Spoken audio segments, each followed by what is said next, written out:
Thanks very much, Catherine.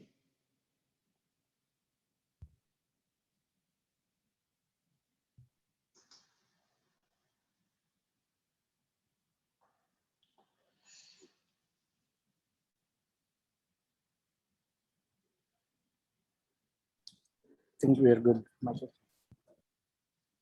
Yeah, we reached the magic number. Well, good afternoon, everybody, and welcome to the final session of this first day of our convening. I am, of course, covered in honour of being asked to give this final session, and I will try not to keep you longer than you really have to. So this session is to talk about Mojaloop APIs and to keep you updated with how we're managing them and what we're currently doing at the moment. So when we talk about APIs, what kinds of things are we talking about? Well, we're talking about the published APIs that external parties use to interact with the Mojaloop system. Now, some of those are the ones that participants, DFSPs and PISPs, use to interact with each other via the system. Others are things that other people, administrators, hub operators, those kinds of people use to interact with a switch. But all of them are published APIs. They need to be sensible, easy to understand, and we need not to be changing them more often than we really need to, because every change we make is potentially at least a change that other participants in all the schemes need to respond to. And these are general APIs that all the Mojaloop implementations are expected to support in the same way. One of the things that we really ask people who implement Mojaloop systems to do is not to change the APIs, because that will make their lives, we think, more difficult in the future. And in particular, we've made available ways that people can customize the APIs or customize their use of the APIs without needing to change the APIs themselves. Finally, they're APIs whose authoritative representation is an open API definition, i.e. an actual definition that you can implement as a gateway to say, how are people allowed to interact with the system? Now, this may need to be supplemented with additional documentation where required, because it will sometimes be the case that we intend APIs to be used in such a way that we can't express directly using the open API definition itself. So there is additional documentation, but where there is a conflict between the additional documentation and the open API definition, then it's the open API definition which takes precedence. And the open API definitions for all of the APIs are available on the Mojaloop GitHub site. So what are we not talking about? Now, when we look at how a DFSP interacts with the Mojaloop system, then we start off with the DFSP's internal processes, the payment engine that the DFSP itself runs, whether it's a bank or a mobile money operator or a SACO or an MFI. They will use a published version of the Mojaloop API, and they will send requests to that API. Those requests will be forwarded through the internet, and they will fetch up at the API gateway on the Mojaloop space. They will then be processed, and they will be passed through the API adapters to the core processes that the Mojaloop system itself uses. Now, that's the standard way in which participants can interact with the Mojaloop system. But there is another way, and that way is what we're calling payment manager for Mojaloop. You may also see it referred to as the SDK, Software Development Toolkit, or the scheme adapter. And what this component allows you to do, allows any participant to do, is to run something in their space. As you can see, this is in the DFSP space, not in the Mojaloop space, which enables them to tailor an API to their own requirements, to their own needs. Now, what Payment Manager will do is it will take requests arriving at the internal API and convert them into requests that are legal according to the Mojaloop API. Now that will also, or can also include things like managing signatures, managing certificates, all sorts of things that are required to operate the Mojaloop system, but which may be difficult, particularly for small institutions like SACCOs, to implement themselves. So it provides a way of managing that. It also provides a way of replacing asynchronous communications with synchronous communications. And the internal API that's on the DFSP side of that is entirely up to them what it does. All it has to do is to be capable of being converted into Mojaloop API calls. Now, so we are not interested when we talk about APIs in what that internal API might look like. That's a matter for a DFSP, and they can change that in whatever way they like. But we deal with the green things, the Mojaloop APIs themselves. So how do we organize APIs in Mojaloop? Well, we have a number of separate APIs. Well, we're talking about particular examples of those, but we took a decision early on to say that even in cases where we were talking about how participants interacted with the system, we didn't necessarily want everything to go through the same API. Reason being that when we started this system, we intended to have a participant for a particular API using or prepared to use all of the contents. Where people were of very different kinds, for instance, there's a distinction between a DFSP, something which owns accounts, and a PISP, something which doesn't own accounts but may ask for funds to be moved out of particular accounts. Though very different kinds of entities, and they wouldn't want to do necessarily the same things as each other. So we decided to split those two APIs from each other so that people could say, if they were PISPs, I know I only need to support the PISP API, or if they were DFSPs, I know I only need to support the DFSP API. So we have a number of different APIs in what we are pleased to think of as a family of Mojaloop APIs. They have, we hope, a family resemblance, but without being all the same as each other. Each API is administered by a special interest group. And that probably initially, when new APIs are set up, will be largely composed of the development teams, the designers, the product managers who are working on that particular thing. Later on, the membership will probably shift and it will be more composed, still composed, we hope, of product people, but more composed of the people whose responsibility it is to maintain the system. And the coordination between individual special interest groups and the overall management of APIs is the responsibility of a body called the Change Control Board, which I have the honor of being the rapporteur of. So, special interest groups. Oops, pardon me. They're set up initially by the CCB. So it will be the CC, the Change Control Board, which will make the initial decision to say, do we need a new API for this particular thing or not? When they are set up, each special interest group has a convener. The convener's responsibility is to organize meetings of the special interest group. Most special interest groups meet fortnightly, but it's really up to individual conveners to decide how often they need to meet. And the convener also represents that special interest group at the CCB. And what we hope is that any interested parties can attend special interest group meetings. You don't have to have a particular engagement. Simply to have an interest in that area is sufficient. And if you contact the conveners of special interest group, I'm sure they will be more than happy to let you know when the meetings are so that you can attend them and contribute. The Change Control Board has a number of, shall we say, totally fascinating responsibilities. First of all, it establishes best practice for Mojaloop APIs. Now, as I say, we want these APIs to be a family. Broadly speaking, we want them to work in ways that are similar to each other, at least when they're doing similar types of things.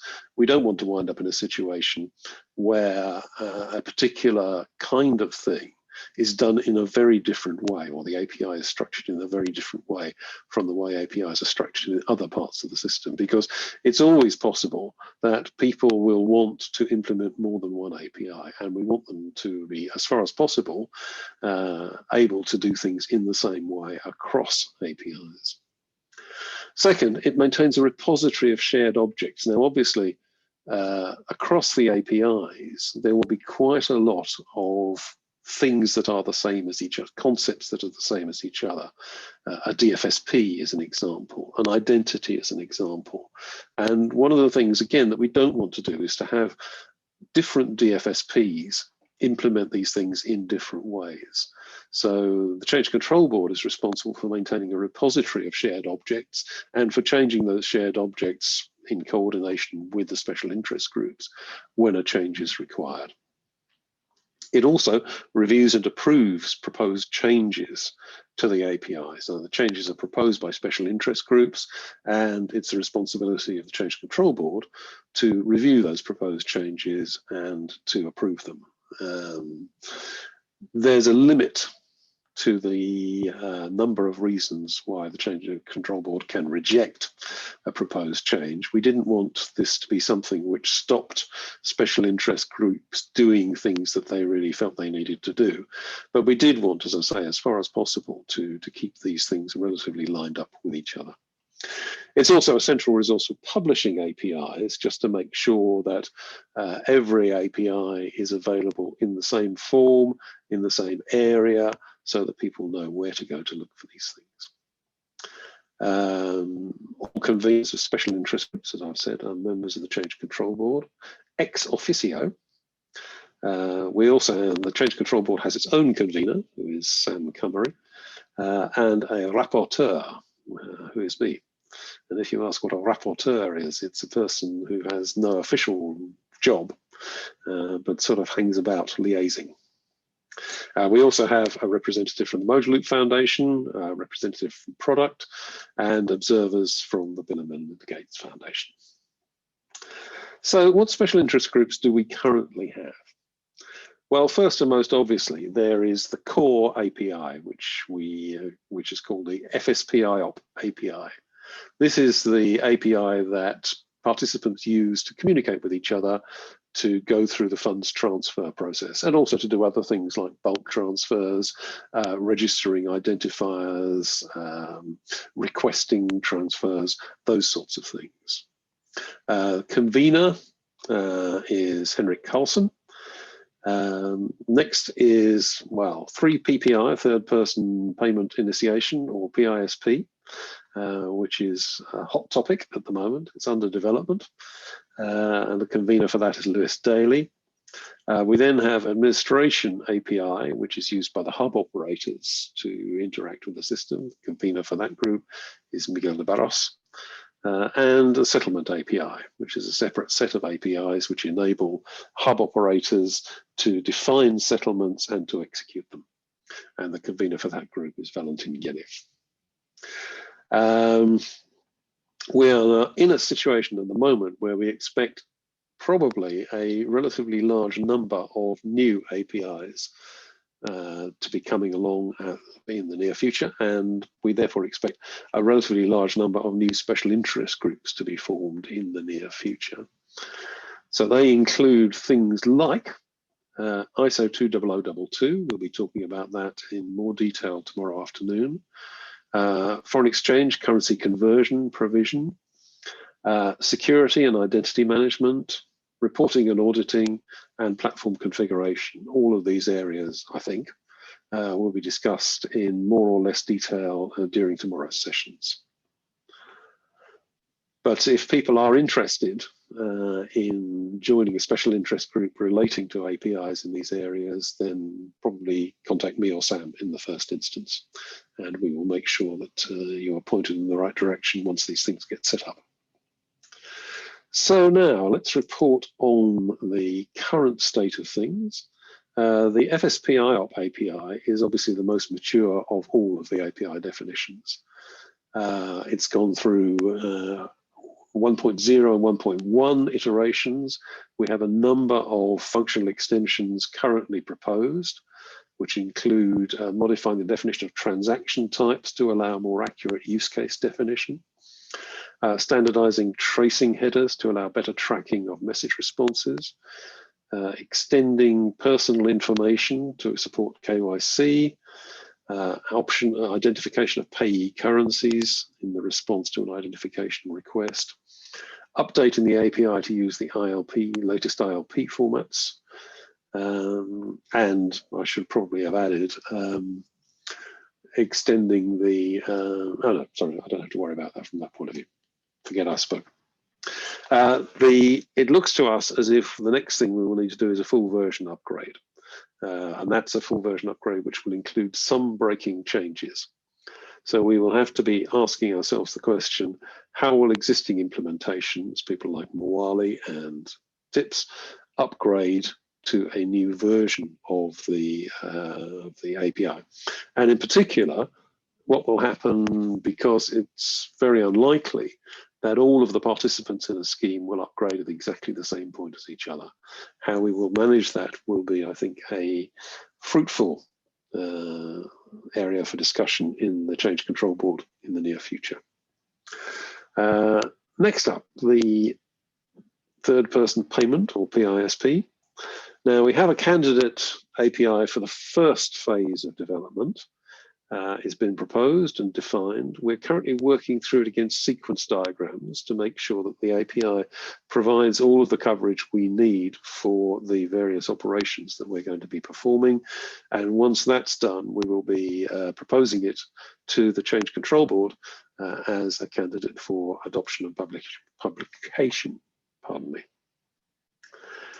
The administration API, there is an existing one, which was essentially developed as part of the original development of the switch to support the things that we knew we needed to do. But nothing very much has happened to it since then.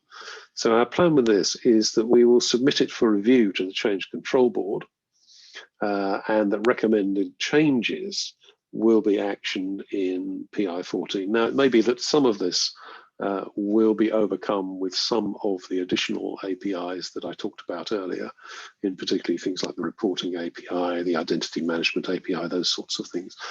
But nevertheless, we will need to make sure that all of the functionality we currently have continues to be supported, at least as far as we can see a continuing business need for it.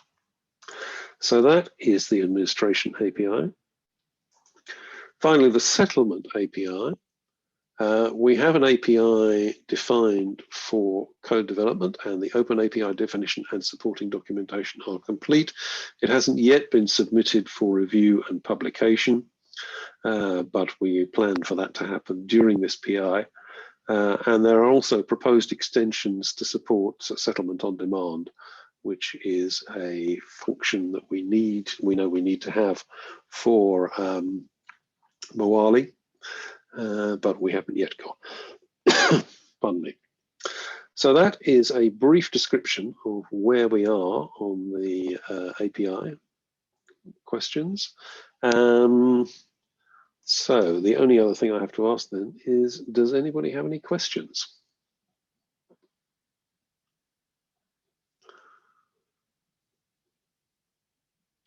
Sam, I can't see what's happening in the pathable area.